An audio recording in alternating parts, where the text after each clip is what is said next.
Boa tarde a todos que estão me acompanhando neste momento. Meu nome é Tânia Ranieri, eu coordeno o Programa Estadual de Imunizações do Estado do Rio Grande do Sul, dentro do Centro Estadual de Vigilância em Saúde, né? Hoje a nossa palestra é sobre vacinação contra o HPV. Nós estamos em pleno curso de campanha. A campanha iniciou no dia 10 agora de março e estenderá até o dia 10 de abril.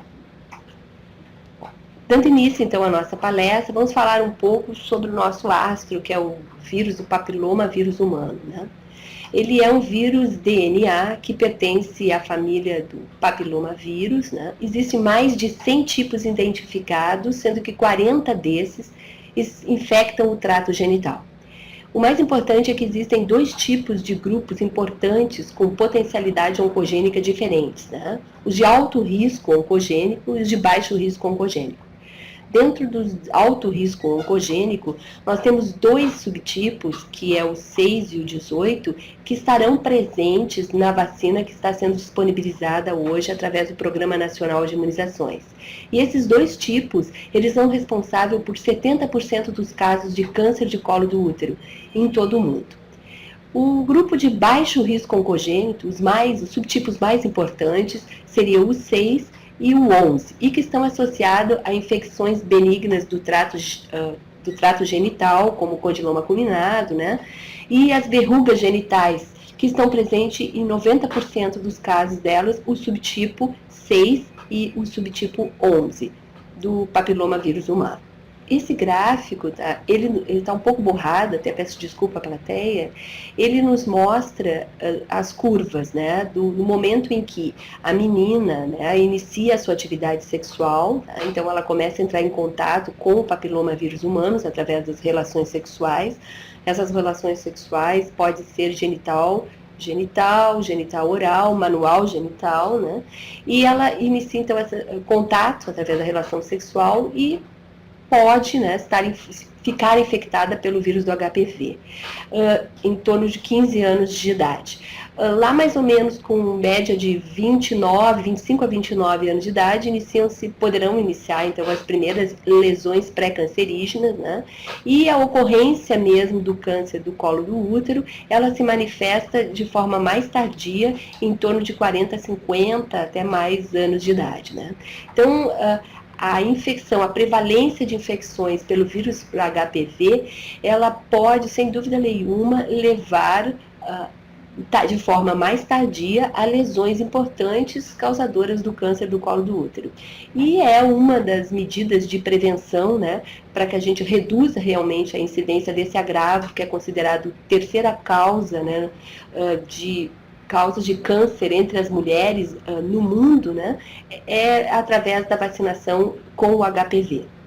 De forma alguma, a gente está afastando as outras medidas de controle que já são há muito tempo preconizadas, como a ida, né, ao ginecologista, assim como o início da realização do Papa Nicolau a partir dos 25 anos de idade e o uso sempre do preservativo. Esse outro mapa nos mostra a estimativa de incidência do câncer do colo do útero em mulheres, né?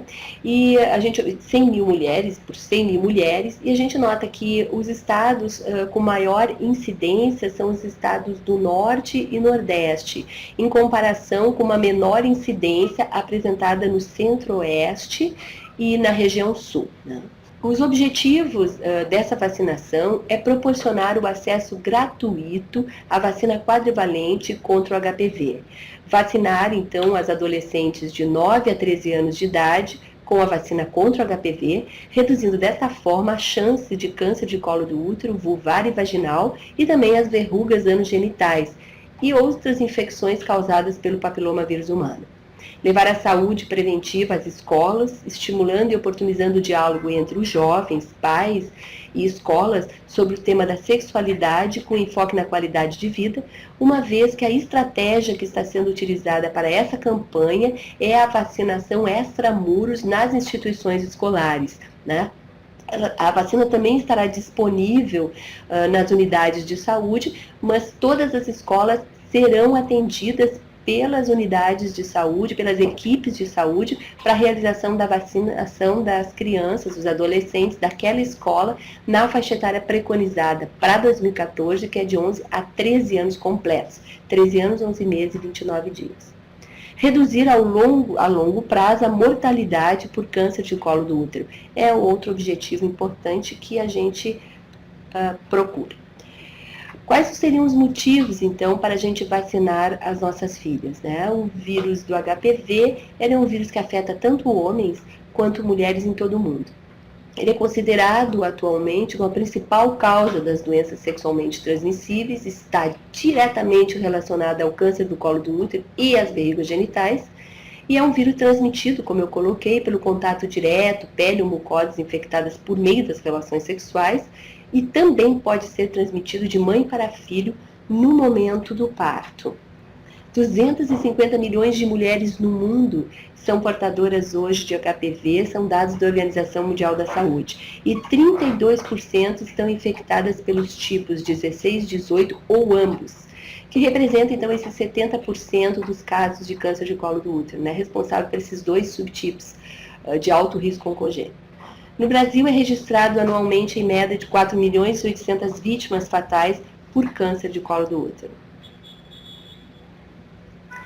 De 8 a cada 10 mulheres serão infectadas por algum tipo de HPV em algum momento da vida, né? É mais um motivo que faz com que a gente realmente indique a vacinação e leve os nossos filhos a serem vacinados contra, as nossas filhas a serem vacinadas contra HPV. No mundo, a cada 2 minutos, uma mulher perde a luta pelo câncer do colo do útero. Os meninos, neste momento, não estão contemplados com a vacinação da HPV, mas eles serão protegidos indiretamente através da vacinação do sexo feminino, através daquilo que a gente chama de imunidade de rebanho. Porque ao vacinar as meninas e atingindo altas coberturas vacinais em no mínimo 80%, a gente vai reduzir a transmissão do vírus HPV entre os indivíduos não vacinados. Estudos de avaliação de impacto após a implantação da vacina demonstram uma redução drástica na transmissão do vírus do HPV também entre os homens. Esses aqui são vários estudos, né, de alguns países que já introduziram a vacina do HPV através das estratégias de saúde pública. Esses países, eles apresentaram utilização de diferentes vacinas, foram administradas diferentes vacinas, né, de laboratórios diferentes, com esquemas vacinais diferenciados, com aumento do intervalo entre as doses, assim como a redução do esquema vacinal de 2 doses. Também apresentam diferenças com relação ao tipo de estratégia de operacionalização implantada. Alguns só utilizaram postos de saúde, outros fizeram essa operacionalização de forma casada junto com as instituições escolares e também aplicaram vacina em diferentes faixas etárias e de ambos os sexos ou somente para o sexo feminino. Mas o mais importante que a gente conseguiu aprender através dessa vacinação, dessa estratégia já utilizada em mais de 51 países do mundo, é de que o impacto dessa vacinação já pode ser observado à medida de que a adesão à vacina é acima de 80%, que é a meta que nós estamos buscando, né, através dessa estratégia de implantação da vacina no Sistema Único de Saúde. Então, principalmente aqueles países que utilizaram as escolas, né, junto da sua estratégia operacional, né, e logística, essa cobertura foi maior e tem já se observado em um médio prazo algum declínio em alterações de alto grau, né, ou até mesmo na incidência do câncer do colo do útero. Existem hoje 2 tipos de vacina comercializadas no mundo, né, que são já hoje regularizadas e utilizadas, né, no Brasil também. É a vacina quadrivalente, que protege contra os tipos 16 e 18, e também o 6 e o 11, e a outra vacina que é a vacina bivalente, que protege somente contra os tipos 16 e 18. Existe mais de um laboratório que disponibiliza essas vacinas, né? São produzidos por 2 laboratórios internacionais, e os esquemas de vacinação utilizados são 2, tá? Os esquemas que a gente conhece como reduzidos, que é 0, 2 meses e 6 meses, e o esquema estendido, que é de 0, 6 meses e 60 meses, ou seja, 5 anos após a primeira dose, tá? Normalmente as clínicas privadas utilizam o esquema reduzido. E a experiência de alguns países, que eu já mostrei nos slides anteriores, eles inclusive reduziram esse esquema para apenas 2 doses. Muitos estudos para avaliar a efetividade desse esquema, né, a imunogenicidade desses esquemas, estão em curso. E até mesmo o intervalo de tempo entre primeira e segunda dose. Assim como vários outros estudos, no momento, também estão sendo avaliados, ainda estudos de segurança, enfim, para que a gente possa realmente conhecer ainda mais, né, tudo sobre a vacina do HPV. O próximo slide ele vai nos mostrar a composição dessa vacina. Ela é uma vacina que tem como apresentação unidose, ela vem apresentada de dose individual, né? Ela é uma vacina aplicada por via intramuscular, ela não tem em sua composição antibiótico, né? Ela tem normalmente cloreto de sódio, se eu não me engano, alumínio, cloreto de alumínio, fosfato de alumínio, tá? E é muito importante que as pessoas que têm alguma hipersensibilidade a algum componente da vacina, né, ou algum componente encontrado em outra vacina, procure o seu médico assistente para ler essa composição da vacina antes de buscar a vacina na unidade de saúde ou a vacinação através do ambiente escolar, né? E aqueles que apresentaram uma reação importante de hipersensibilidade à primeira dose também, ou que já tenham feito na clínica privada, não devem fazer a continuidade do esquema vacinal.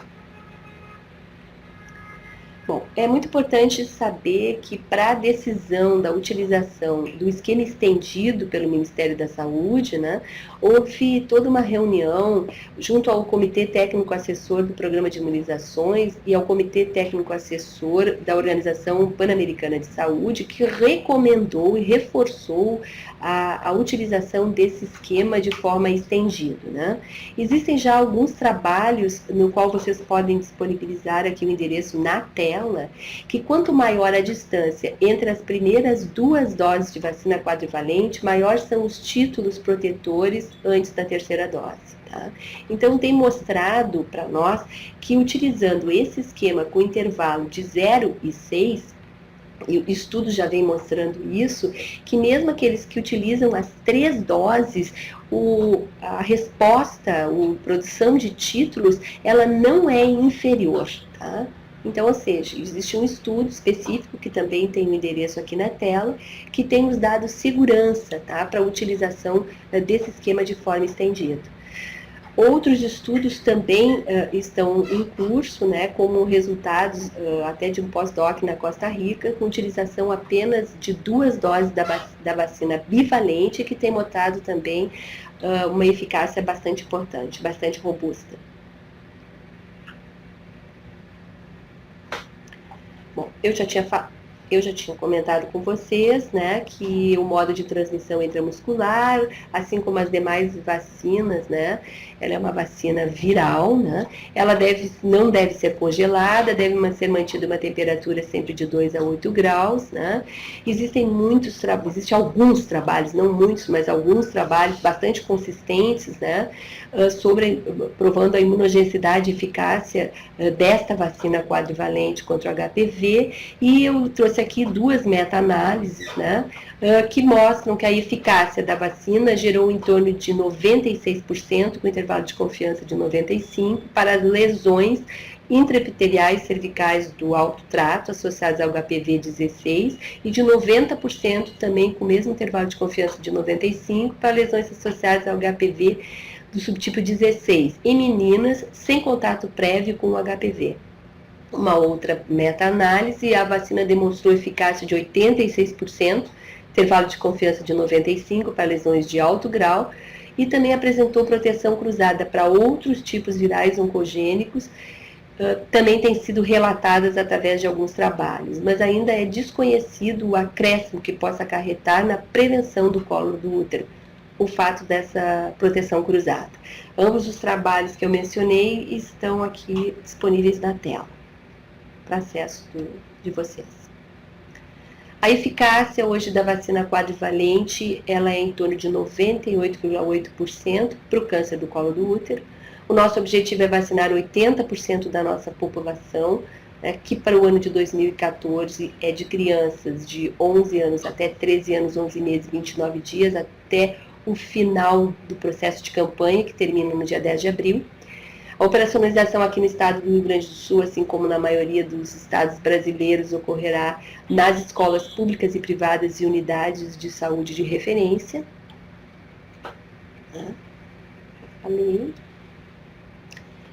Nos anos subsequentes, a gente estará vacinando a coorte de crianças de 9 a 11 anos de idade, 11 anos, 11 meses e 29 dias, e só a partir, então, de 2016 é que ela ficará na rotina para crianças de 9 anos até 9 anos, 11 meses e 29 dias.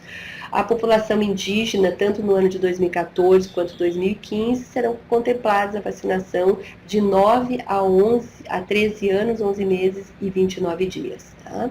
Para o ano de 2014 e para o ano de 2015, crianças indígenas de 9 anos, 11 meses e 29 dias. E 2016, indígenas e não indígenas, será a mesma população, a mesma coorte de meninas.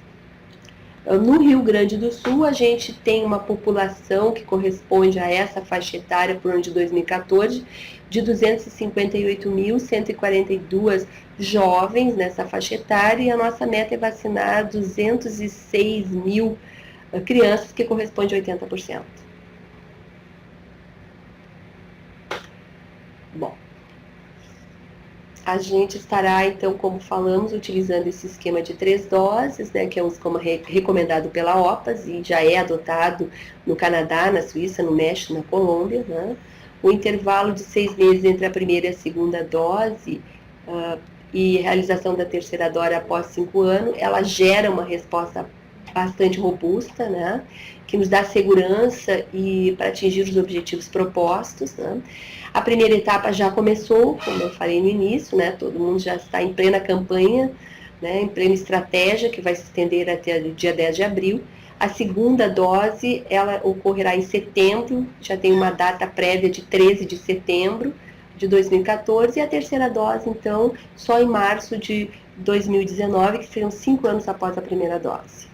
Bom, essa vacinação, ela ocorrerá sem necessidade da gente buscar o termo de autorização dos pais, né? Consentimento informado.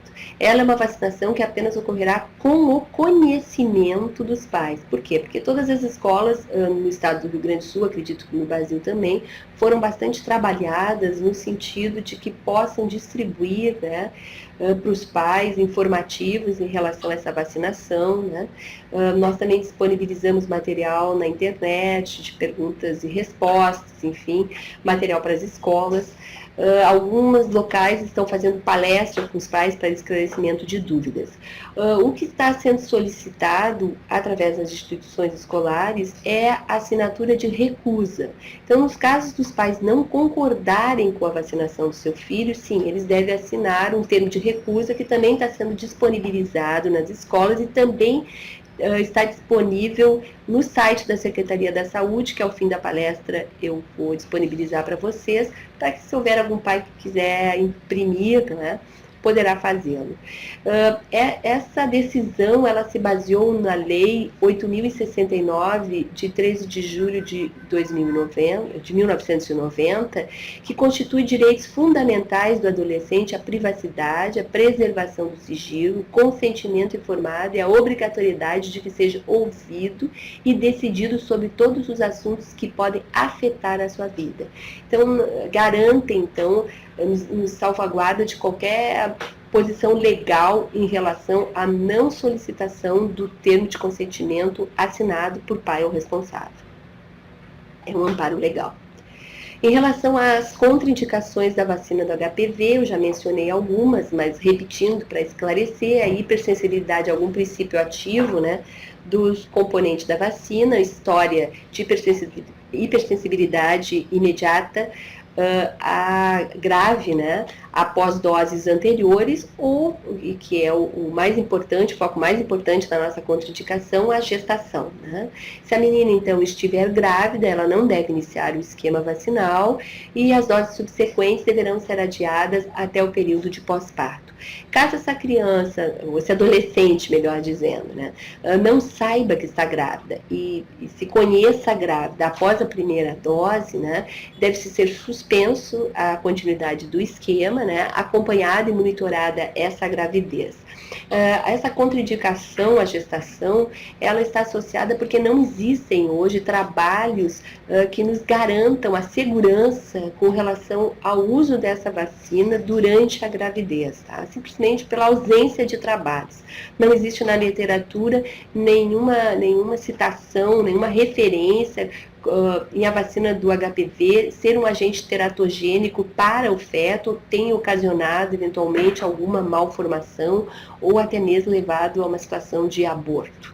Tá? Então é mais por uma precaução, na verdade. Outras precauções com relação à vacinação é a doença febril aguda grave, então a gente deve adiar a vacinação.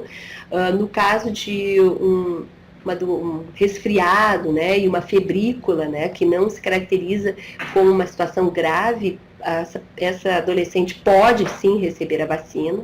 Doenças agudas intensas ou moderadas também deve-se adiar a aplicação da vacina. A trombocitopenia, né?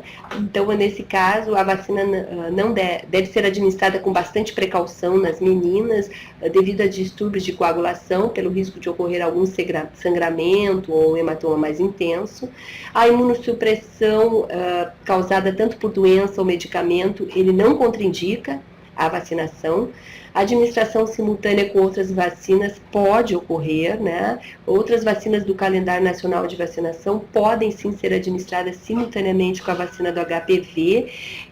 Não há interferências de redução na resposta imunológica para qualquer uma das vacinas. E a hipercambialidade entre as vacinas, ou seja, a bivalente com a quadrivalente, não há estudos hoje suficientes que garantam a possibilidade de intercâmbio entre essas vacinas. Quem iniciou a vacinação, iniciou o esquema de vacina com a vacina bivalente, deve terminar o esquema com a vacina bivalente, né? E quem já fez a vacina, o esquema completo com a bivalente, não tem necessidade de ser revacinado com a vacina quadrivalente. Quanto aos eventos adversos, né, os eventos adversos mais comuns, tá, seriam a dor no local da aplicação, edema, eritema de intensidades moderadas, e entre as manifestações sistêmicas, as mais comuns são cefaleias, tem também descrito no CDC náuseas, né, febre, que pode ser em torno de 38 ou mais, e a principal sintoma, e que a gente o foco um pouco da nossa preocupação no sentido da operacionalização, né, dessa estratégia, é a síncope, que seria o desmaio, é o que muitos chamam de síndrome vasovagal ou reação vasopressora, né, que está associada, então, a um desmaio, né, uma tontura. Então, a gente está orientando que as escolas, que as unidades de saúde vacinem essas crianças ou sentadas, ou que após a vacinação elas permaneçam durante um período de 15 minutos no local da vacina, de preferência sentadas, para que a gente possa observar a possível ocorrência dessa síndrome vasovagal. Tá? 90% da ocorrência dessa síncope ocorre nos primeiros 15 minutos após a vacinação, 63% nos primeiros 5 minutos e em cerca de 90% nos nos primeiros 15 minutos após a aplicação da vacina. Então é importante que o cuidado com a estratégia, né, com a logística de aplicação da vacina, neste momento a gente com certeza vai evitar a ocorrência, né, dos possíveis desmaios entre os nossos adolescentes, né. Normalmente isso ocorre principalmente com meninas que têm uma maior labilidade emocional, né? Muitas delas têm medo de fazer a vacina, medo de injeção, né? Até mesmo em alguns locais onde o calor é, né, mais intenso, a gente pode ter o ambiente um pouco fechado, né? E isso tudo contribui, tá, para a ocorrência dessa síncope. Esses são os eventos adversos mais frequentes e que são relatados na maioria dos sites, inclusive internacionais. Resumindo, existem 5 vantagens, né, que pautou a escolha do esquema estendido para nós aqui no Brasil. Primeiro que o esquema estendido, ele segue uma recomendação do TAG, que é o Comitê Técnico Assessor da Organização Mundial da Saúde, e já foi adotado em países e tem sido acompanhado, né, o monitoramento desse esquema, garantindo, então, uma boa produção de anticorpos após a segunda dose. Através desse mesmo recurso que está se utilizando, né, foi possível, então, ampliar a vacinação para outras 3 faixas etárias. A princípio, nós iríamos vacinar apenas crianças de 10 e 11 anos de idade. Com a utilização desse esquema, de apenas 2 doses no primeiro ano, a gente pôde ampliar, então, 3 faixas etárias. Então, nós conseguimos vacinar as crianças de 9, as crianças de 12 e 13 anos, né? Nos 2 anos, de 2014 e 2015. Os 5 primeiros anos serão administradas 2 doses de vacina, aumentando assim a adesão e fundamentalmente as chances de nós alcançarmos altas coberturas vacinais, né, que a meta é de 80%, e dessa forma a gente produzir um impacto desejado, né, a médio prazo, que é a redução do casos de câncer de colo do útero. Quanto maior a distância entre as primeiras 2 doses da vacina quadrivalente, maior são os títulos de anticorpos antes da terceira dose, né? E a realização da vacina não concomitante com outras campanhas, né, reduzirá a sobrecarga de trabalho das equipes de vacinação, também propiciando o alcance das coberturas vacinais sem interferir nas coberturas das demais vacinas do calendário de vacinação. Uma desconfiguração aqui em relação aos, acho que os 2 ou 3 próximos slides, mas eu vou tentar resumir em relação aos registros de dados, né? Essa realmente é um momento crítico dessa estratégia, porque nós queremos buscar o registro nominal de cada uma das crianças para que a gente possa, futuramente, através de busca ativa, resgatar essas crianças para a realização da terceira dose, que só ocorrerá 5 anos após a primeira dose, né? No estado do Rio Grande do Sul, a gente vai utilizar ambos os sistemas de registro. Aqueles que já têm implantado o CIPNI, que é o novo sistema de informação do Programa Nacional de Imunização, poderão fazer o registro através desse sistema, né, que já é inicialmente de forma nominal. Aqueles que ainda não têm implantado o CIPNI utilizarão o API Web, que é o registro de doses aplicadas por faixa etária, tá? É importante que esse registro seja feito, ele está aberto, tanto o CIPNI como o API Web, para o registro diário, para que dessa forma a gente possa acompanhar, né, a cobertura vacinal no decorrer da campanha e dessa forma avaliarmos, inclusive, a reorganização de estratégias para o alcance dessas metas.